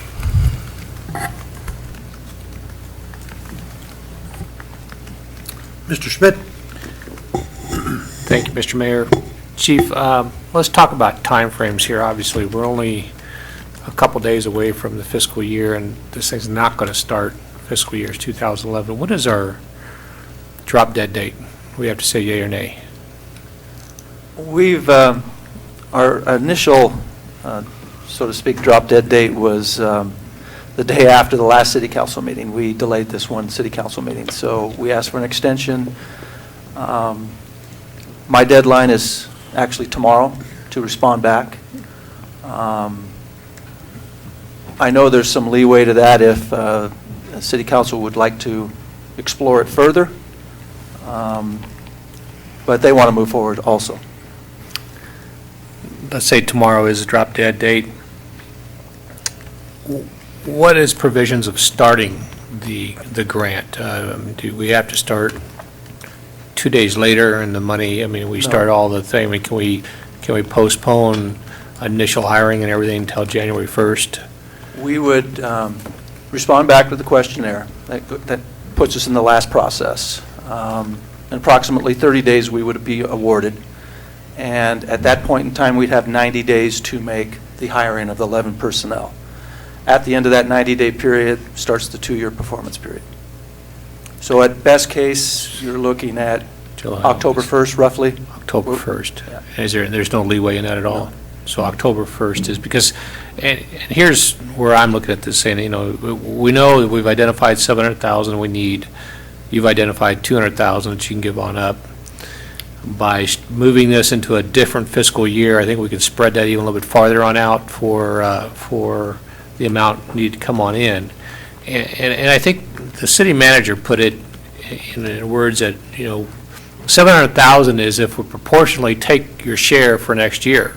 Well, we know by history that we don't exactly go proportionally share, because we did things, that was our goal this year, and it didn't happen. And, you folks gave up, your proportionally share. Some departments took less, some departments took more. And I get back to, how can we take the 700,000, truly define what the number is based upon the 2-year period, when it starts, what fiscal years you're going to be in, what you can give on up, and look, and then turn around and say, what's our return on investment? Let's say that 700,000 turns into 500,000 because you can go 200,000, you already given up 200,000, or hopefully you'll get that included in your grant. If you invest 500,000 and you're going to get 1.1 back, I'm going to take that bet. That's return on investment that I can live with that. I mean, if you're going to find 500,000 in the city to get 1.1 back, I'm going to take that bet. And so I would like to see if there's a way we can go ahead and, get back and say we can talk about it more, extend the date a couple of months or whatever we can do for the city or for the grant, and allow us some time to truly look at what our return on investment is going to be. What is our investment we have to have, and what's the return on the investment can be on that? And then where can we stretch that on out and cover 3 fiscal years instead of 2 with that? We can do that.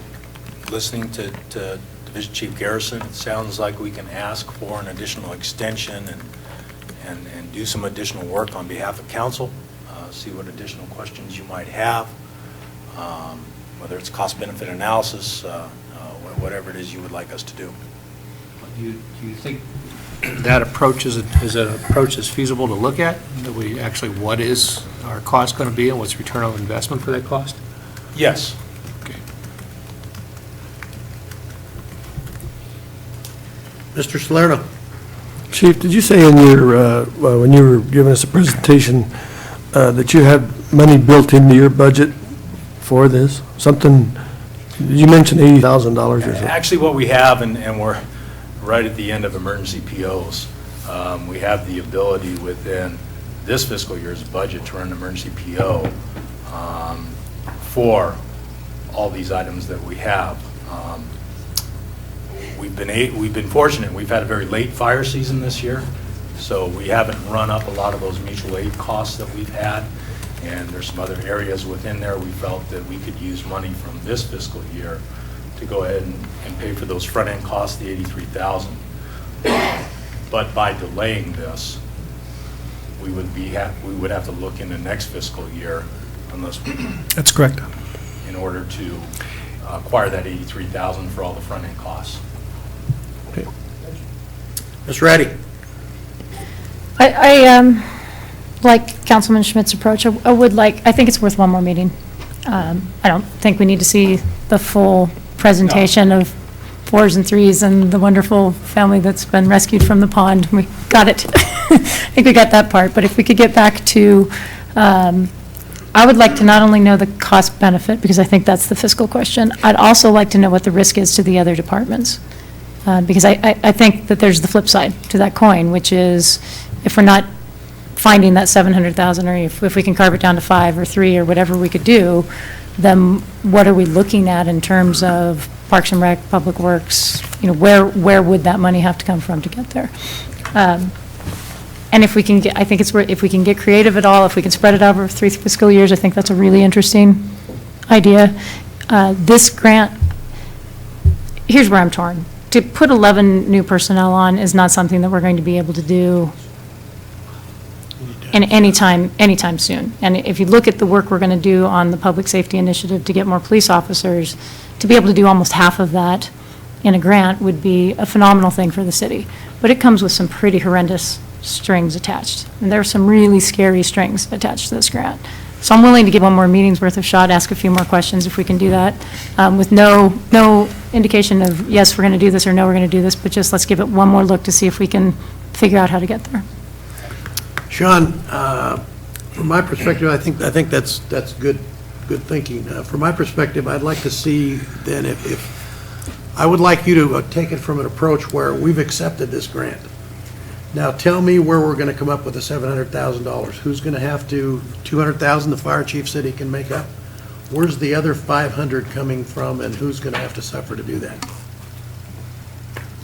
That way, we'll have a good idea of, if we accept this, then we'll know down the road where and who has to make up for it.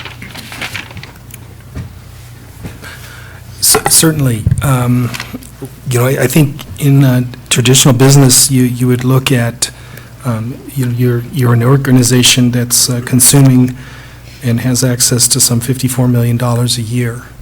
And we're trying to find ability to make an investment to achieve an increase in service that will change outcomes, and that's walking away from $1.1 million. And the tough part about this business model is, to get to that investment, you have to be willing to accept the reductions in services. And as your last budget process showed you, that's people. And in our budget, we laid off 11 sorely needed firefighters, and the union came to the table and gave us concessions, and we brought all of those back. And that is a remarkable outcome, that we have a union that would do that. But to do that across the city, this is a people equation. And if you want to make an investment of $500,000, we would have to reduce key services, identify and prioritize those, and bring those to you. And it's 5 employees to find $500,000. And that's the challenge. I will absolutely do that and have that before you on the 12th. Mr. Adams? Yeah, 2 questions. Does this cover salaries and benefits, PERS, uniform allowance, sick leave, healthcare benefits, overtime? Covers everything but the overtime. Overtime. And Sean, speaking as a department head, because of the prohibition from laying individuals off, and I know our last fiscal projections were at the best bleak based on a flat economy. In the event that layoffs are imminent again next year or 2 years from now, and because of the provisions of this grant, will that mean that other city departments will get hit harder because the fire department will essentially be protected through this federal grant, and Parks and Rec, streets, all of us as your department heads, so we're charged with doing things. Will we be looking at the potential of losing more people and more ability to perform what it is that we're supposed to be doing? Chad, we are a collection of departments that are, as one, the city of Sparks. And it has been our goal to place before the city council recommendations that balance the needs and uses of all departments. And in the worst budget we have seen in this city in many, many years, that is getting to be increasingly difficult for the city council. And the choices that we asked the council to make in this budget involved in the execution of layoffs to some 46 hardworking city employees that created great challenges. This grant, all on its merits, needs to be considered by this council because it is public safety. And just as we utilized the COPS grant to rehire 6 laid-off Sparks police officers, we're trying to move our fire department back to numbers of people per 1,000 and abilities to change outcomes. It is going to require sacrifices in other service areas to move forward with this grant. And that's the reluctance that I placed with in my conversations with the chief, is that I am looking to solve a large budget problem next year. I will do that with continued discussions and hopefully the support of our employees. And it yet again may involve a combination of layoffs and additional reductions. And those are the difficult decisions that I'll place back before the council to give them an opportunity to weigh this. Would it mean cuts to the city attorney's office, the Parks Department, Public Works, the manager's office? Yes. I think that cuts would be required to expand our spending on an ongoing basis. Thank you, Sean. Mr. Schmidt? Thank you, Mr. Mayor. I think, we've talked about this thing. I think the item here is that we were rated the top 3% in need in the country. That's probably not a statistic we should be real proud about, but we did rank in that. And so I'd like to at least give everybody, the management and fire department and the federal government, an opportunity to come together and talk about these things and present back to the council. So I would like to make a motion that we continue this item until the second meeting in July to allow time, or we can just, first meeting in July, if you feel that you can get those answers ready to go in time on that, or just continue the meeting until the next time to allow some research and some discussions and see if we can get some concessions on this, on your wording, or whatever we can do to get some figures on out there to take a look at this thing and see what we can do, identify those items that Mr. Adams has got questions. Okay, we have a motion. Do we have a second for discussion? Second. Okay, Mr. Salerno, second. Okay, it's been a motion by Mr. Schmidt. Everybody understand the motion? And a second by Mr. Salerno. Any further discussion? Seeing none, please vote. Passes unanimously. Thanks, gentlemen. Appreciate it. Okay, 6.9 is a first reading. Bill number 2621, CA 409, an ordinance repealing section 20.92.005 of the Sparks Municipal Code, which inadvertently recorded approved transit-oriented development, TOD standards, as part of the municipal code, in addition to the TOD guide and other matters properly related thereto. This is the first reading of Bill number 2621. The public hearing and second reading of this bill will be conducted at the regular city council meeting of Monday, July 12, 2010. Okay, public hearing item 7.1, second reading, public hearing and possible approval of bill number 2619, amending the Sparks Municipal Code, Chapter 9.34, relating to general gatherings of people in parades and special events concerning promotional, athletic, musical, historical, or other celebrations. Cheryl Lighting on behalf of the Lighting. City Attorney's Office, Tracy Dominguez, Parks and Rec. We're bringing before you today an amendment to Chapter 9.34 relating to special events. Over the course of the last year or so, with the number of events and issues that have raised during those events, we've come back and amended the code. It's our hope, and the goal was to make things more streamlined, clarify some issues that we've had, and to make it easier for events to happen. We've also clarified some financial issues, including making sure that the event sponsors now acknowledge the costs that they're looking at and sign an agreement to pay those costs in full within 30 days. We've also made it so that once an event organizer or event sponsor obtains the permit, they are in charge of the area entirely, and there won't be any other special event permits allowed within the area as defined. Any questions? Anything, Tracy? No, I just want to thank Cheryl and her efforts to help us put this together. It's been a long time coming. Questions? Mr. Smith? Did you say they had to pay all their expenses within 30 days of the event? Is that what you just said? Well, actually, it's 45 days. The Parks and Rec will get the billing out 45 days after the event, and then within 30 days of receiving the billing, they would be paying that. Because it's always been unclear in the past. We didn't have that clarified in the ordinance. Well, that would cover Parks and Rec. What about the police? No, that covers everybody. Parks, I bill out for police, fire, public works, and parks. So what happens if they don't pay? Special events. Well, at that point, then, with the acknowledgement, we'd at least have an agreement to actually pay the cost, the actual cost, so we'd have a basis for coming back and filing legal actions against them. And we've also clarified in here that if you fail to pay in the past, that it's grounds for denial of a permit in the future. Okay, but we didn't have anything in place for people that didn't pay in the past? Correct. Okay, gotcha.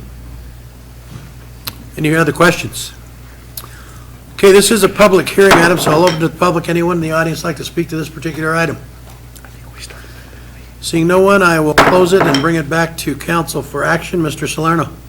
Yes, I move for approval of Bill 2619 as outlined. Do you have a second? Second. It's been moved by Councilman Salerno, seconded by Councilman Smith to approve agenda item 7-1, bill number 2619. Any further discussion? Seeing none, please vote. Passes unanimously. Thank you. Thanks, ladies. You on again there, Cheryl? Yes, sir. Okay, 7.2 is a second reading, public hearing, and possible approval of bill number 2620, amending the Sparks Municipal Code to repeal chapters 12.40 and chapters 12.41. In this matter, 2 years ago, the legislature passed Chapter 711, involved taking care of video service providers, and in order to bring our ordinances up to date and continue to receive our 5% fee on video service providers within the city of Sparks, we had to amend, we had to create actually a new chapter, and I'm repealing or asking that the old AT&T franchise agreement be repealed and the charter communication agreement be repealed, as NRS now steps in and takes care of all of that. Well, the way I've fashioned 12 point,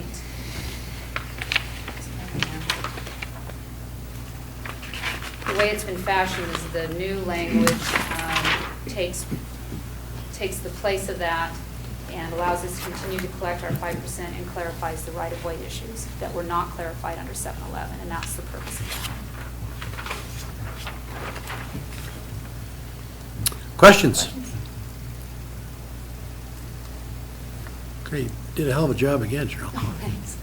Okay, this is a public hearing item, so I'll open it to the public. Anyone in the audience like to speak to this particular agenda item? Seeing none, I'll bring it back to the council for action. Mr. Salerno. Move to approve Bill number 2620 as outlined by staff. Do you have a second? Second. I have a motion by Councilman Salerno, seconded by Councilman Smith to approve agenda item 7.2, Bill 2620. Any further discussion? Seeing none, please vote. Passes unanimously. Thank you, Joe. Appreciate it. Okay, comments from the council and city manager? Ms. Ratty. I did want to just mention that I had the opportunity to attend the More to Life adult daycare ribbon cutting and opening last week, and it was a great event. And I just, to remind the council, Jeff Dold, one of the owners, had been before the council advocating to get adult daycare put into the TOD standards, and then worked with staff to get adult daycare as a recognized use in other parts of the city. And it was nice to see it open and the excitement. I think they're going to provide a much-needed service in this community to help families who are willing to take loved ones into their home and take care of them in their older years, to provide a space, a daycare space, so that people can keep their jobs and keep working, and we keep folks with Alzheimer's or other disorders that mean that they need care during the day out of institutions. So it's a great move forward. I want to thank the city staff again for working with them, and it was a nice event to see it finally open. Thanks, Councilwoman, for being there for that. Anyone else? Me. Go ahead, Ron. Just a comment, I drove down Victorian Avenue today and I saw the flags and everything on the light post. I mean, it looked excellent, and so Parks and Rec and Adam and everybody that was involved in that, it looks great. Good job. Okay, lastly, out there in the audience and TV land, don't forget 4th of July is right around the corner. Make sure you come down to the marina for Star Spangled Sparks.